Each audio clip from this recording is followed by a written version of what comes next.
Welcome to the American Intelligence Media. My name is Douglas Gabriel, and I'm with Michael McKibben today. Welcome to the show, Michael. Good morning. How are you? I am great, and I'm excited. And the reason I'm excited is because people don't know the half of Michael McKibben. And they're about ready to learn a little bit more about the person that I call the Forrest Gump of the digital age, or Where's Waldo? You're funny. Because every time, I just mentioned to Michael McKibben that my opinion about Crimea, and then he goes, well, I was in Crimea. Or I mentioned Ireland, and he goes, well, I was in Dublin with my music group. You mentioned Russia. Well, when I was in Russia with my music, Ukraine, Estonia. Okay, I'm going to name something you haven't been to, Michael. No, can't. I stood next to Yeltsin. I probably was frisked by Putin. I know people who know the Queen. Okay, Michael, people might not understand what my ranting is about, so I'm going to frame this for them. Michael McKibben is a very musical person. He plays instruments, but he directed a musical group, a Christian musical group that went into Russia before any of that was ever allowed. And with the power of the spirit of music, he was able, in the end, not only to go to places in Russia that disallowed this specifically, but to rub elbows with Pope John Paul II, with Yeltsin, with all these major political leaders, because they were a simple American, humble group of musicians singing specifically Catholic or anything like that, but Christian music. And this spread. And then they got welcomed to come and do things that hadn't ever been done before. And in the end, you were part of the group that started a singing, basically, revolution where people in 3 of the satellite countries of the previous USSR joined hands all the way along the border of 3 countries to basically show that a wall of music could bring down the wall of communism. Your story is astounding. So I want you to tell us a little bit. I know you're not prepared for this, but it's your life. So I just want you to tell us some about what was it? Because in my opinion, what you did with music was to try to free people through the harmony and the healing power of music and the spirit that can come through that. And that's what you did with Leader Technologies to create the ability for social networking where people could come together worldwide in freedom to share, to exchange music, spirit, words, ideas. And that's what it was supposed to be. But now what it has become, after they stole it from you, is an evil, weaponized psyops against the very people using it who don't even want to give it up once they find out that it is a psyop. So your musical revolution, really, and you, as you tell these stories, it's not like you knew you were leading a revolution, but when you look back on it, you were at the cutting edge of kicking open doors that had been welded shut. So was that a motivation of yours when you were doing the music, and did that kind of spirit that led you to literally put your life on the line to go into communist countries where you could have been locked up, killed, tortured, whatever, and some of your friends were, is that the kind of thing that led you to desire to free the world through social networking and the programming and the intellectual property and copyrights and all the programming that you did that created that for us? Because it should have given us the freedom. And the walls between all the countries they do fall through the internet in most cases, unless they're weaponized. And so were those the same motivation for you, or were they completely different? And can you tell us about your history with this music revolution? Well, Douglas, as they say, hindsight's 20/20. So when you're doing some things years ago, 10, 20, 30 years ago, you don't necessarily see the whole context.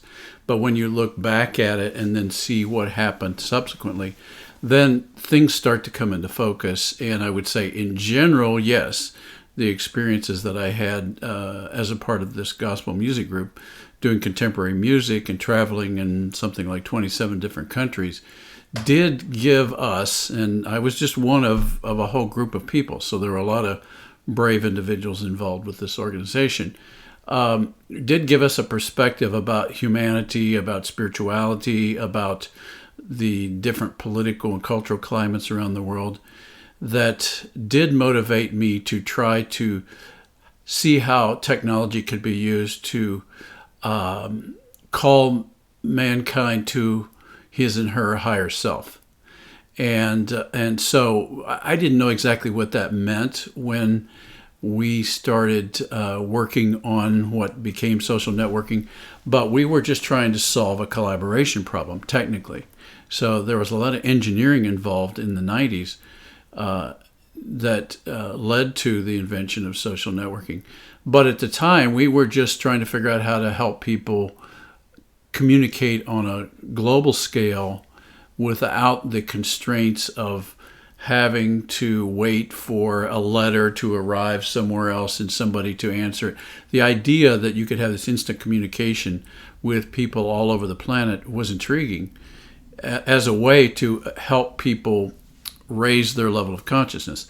Now, what happened with it was essentially those that wished humankind evil and ill discovered it and turned it into what it is today, which even in its darkest uses has rays of light, because, as Betsy points out many times, these digital recordings that you put out go all over the planet as soon as she hits the send button. So that's a little bit of element of the technology, which includes what I and my team helped invent. But if we go back to the Christian music days, I need to point out that as a civil engineering student, I was also a member of the Ohio State Marching Band. I was a trombonist, a decent trombonist. And this gospel music group out of Tulsa, Oklahoma came along, and I said, well, I could start building bridges right away, or let me try my hand at full-time professional music. And that's what I did. Got married. We started traveling all over the planet singing gospel music. And this was jazz, rock, pop style gospel music. This was a full band. It was a full rhythm section, full brass section, complement of singers, sound, bus, everything. And it was a great experience, because we, from a Christian perspective, pretty much turned over every stone in the creek in terms of Christian denominations, and working with everybody from the Pope to Billy Graham.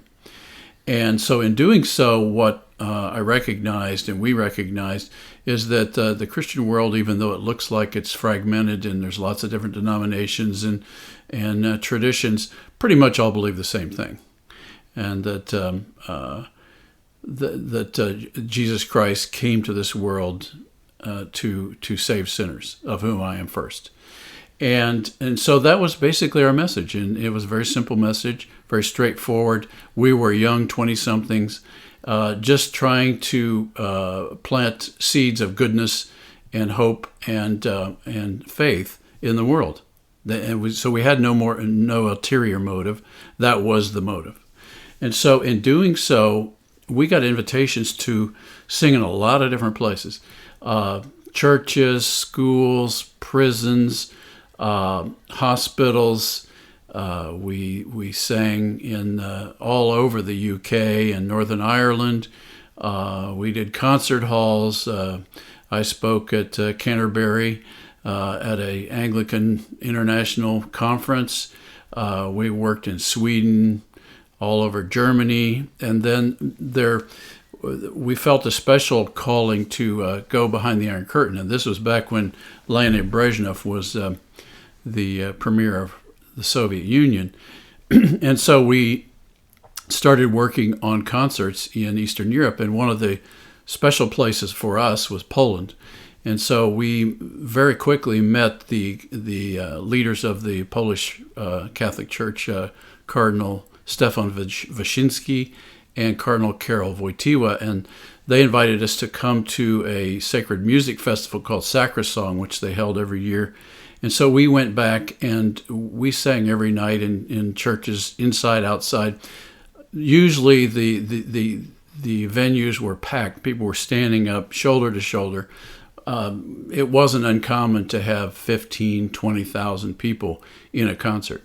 And so we estimate that we probably sang to well over 3 million Poles during our time in this. This was during the 70s. And he later became the Pope. And then later, Cardinal Karol Wojtyła, who we had met with in his home, and he encouraged our participation in the churches there. By the way, none of us were Roman Catholic. So this was a tremendous expression of Christian unity that he was putting out there as well. But he also felt, because we were young people, we were inspiring. He said we were inspiring the Polish youth to step out for their faith. And then in 1979, you can imagine my shock when I heard on the radio, the BBC, that Cardinal Karol Wojtyła had been elected Pope of the Roman Catholic Church. And immediately I started getting calls from various news outlets all over the UK because nobody had a picture of him. And we had the only photos of him. And so we have one great photo of him holding one of our albums in his arm. And the album's name was The Great Praise Meeting. And so he was a fan. And so, and thus the digital Forrest Gump of our age. There, here's the Pope before he's the Pope holding your album, yes, saying that it basically brought so much attention to Poland and the revolution that you created there with his help. It probably helped him become Pope. And then later, didn't you go to? Well, right after that, we were invited to come to Rome to have an audience with him and to also sing at one of his Wednesday outdoor audiences where people gather in St. Peter's Square to hear him speak. So we traveled to Rome, and we parked our bus right at the steps of St. Peter's. One of my favorite stories. The cord going into St. Peter's. The bus. Then we had this big power cord that we needed for our equipment. They let us run that power cord right out of the front door of St. Peter's School, St. Peter's Basilica. Holy energy! Down the stairs to the we set up right next to his podium. And so if you've ever been there, you know that then the Pope Mobile comes out and he tours and says hello to the people. Well, he did that, and the whole time that's at for about an hour, we sang toe-tapping American gospel music, and it was piped through the Vatican PA to the entire square. I mean, you can't make this stuff up. No, you cannot. And you have pictures. That's the amazing thing. You have all the records of this, so I can't wait until the movie comes out. Yeah. I just don't know who they're going to get to play you. They can't get anybody as handsome as you, but maybe they should use you. There's a lot of people in our group that were involved in this, so I was one of many. And some of these musicians have gone on to become top musicians in yes. the industry. Yes. Yeah, there are a number of top musicians. I won't say their names because they can speak for themselves. So we sang our music, and he comes up to the podium and immediately comes over and says hello to everyone in our band and all those that had come with us. And then as he's moving back, he saw my wife and my four-month-old daughter, my first daughter, and he came over and gave her a blessing. And so it was a very special time. So that was just one thing. And now we know from the history that the very next day, Lech Wałęsa scaled the fence at the Gdansk shipyard to start Solidarity. The very next day in Poland. Wow. Now, you could call that coincidence. But then within probably, I can't remember now, maybe 6 months, 8 months later, we actually did a concert tour in Poland sponsored by Solidarity. We had always done it with the Roman Catholic Church, but Solidarity sponsored it. And then after that, like Wałęsa got in tremendous trouble with the government, and that history is now history. And so from there we said, okay, well, we've sung to 3 million Poles. I wonder if we could get into the Soviet Union. Now keep in mind, this was during the height of the Cold War, but we're young 20-somethings, have no fear.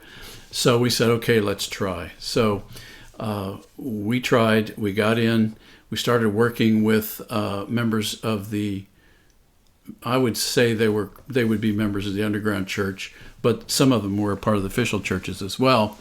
And so we started developing a strategy for how could we come into the Soviet Union and not get kicked out. So what we decided to do is we decided to start having jam sessions with musicians. That was our strategy. It was jam sessions with musicians. And so we would go from city to city. In Kiev, we drove down to Tbilisi in Georgia. We went to Yerevan in Armenia, and looked for musicians wherever we were. Well, of course, they hadn't seen many American musicians or even Western musicians because of the censorship there. And so they were very eager to do jam sessions. And there was no law, by the way, against musicians practicing and doing jam sessions. So we think that was one of the things that kind of stymied them in terms of what to do with us. But by the time we got to Moscow, the authorities, the KGB and tourists, had figured out that this is a planned event, so they canceled the rest of our trip. We were going to go to Estonia after that.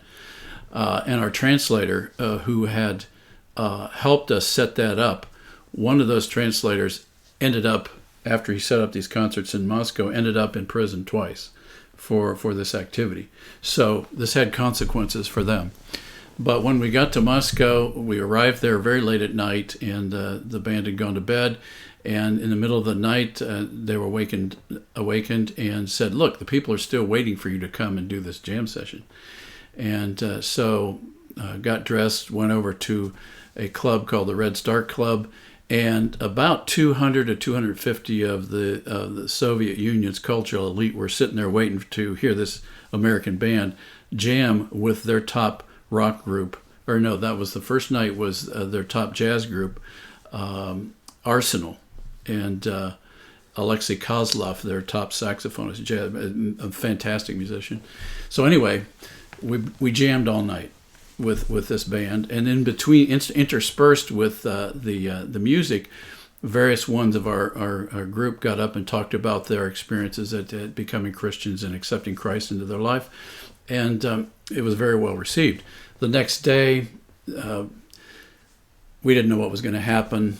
They ended up setting up another one of these concerts the next night, and then had the top rock group in the Soviet Union called Time Machine show up. We jammed all night with Time Machine.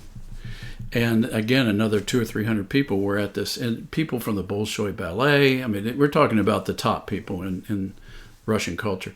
Well, one of the people there was a little short, jovial lady, Alexandra Pakhmudova, and we didn't know who she was, but they all did. She had just been elected to be a member of the Supreme Soviet with Mikhail Gorbachev. Yeah, that was in 1979. And we didn't know this either. She had been selected to be the official composer for the Moscow Summer Olympics in 1980. And so she really liked our style. It was up-tempo. It was positive key, major keys, and she liked the style. At that time, disco was in, so we did disco music. And so she asked us if we would record some of her music. And so we got her charts, and the team brought them back to the UK. My wife, who studied Russian, translated them and then lyricized them in English. To cut a long story short, I took them back, and the Soviets bought our music and put 2 of those songs on the official Olympic film in 1980, the one that Carter boycotted. And thus, there you are again. Where's Waldo? The Olympics in Russia and the music. Right. He's standing in the back with the Soviet best composer, and Yes. there you are in the back, smiling, waving. The interesting thing is, she took one of those songs and she put them. They actually distributed these through their state music record company called Melodia. They put them on an EP. It's a 2-sided album, and distributed these. And they say there was 1 million distributed. We can only confirm about 350,000 so far, but the records are pretty much lost. But anyway, a lot of those albums were sold, and they made a cover up, a green cover of sun breaking through a bunch of dark clouds with our logo coming out of it.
truth to me.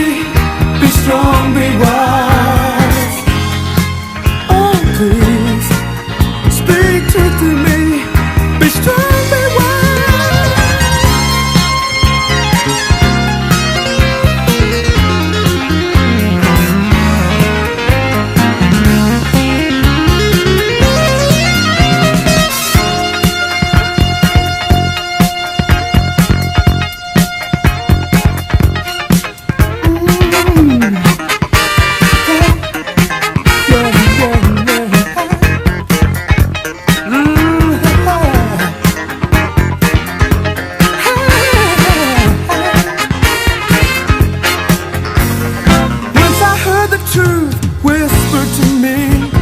Once I knew the way I could be free. Now I hear your words sing in the sleep. We can't live without each other. Soon the end will come. What will it be? Everything will pass. You'll accept me. You'll accept me. Accept me as I am. Then I'll be free. We can't live without each other.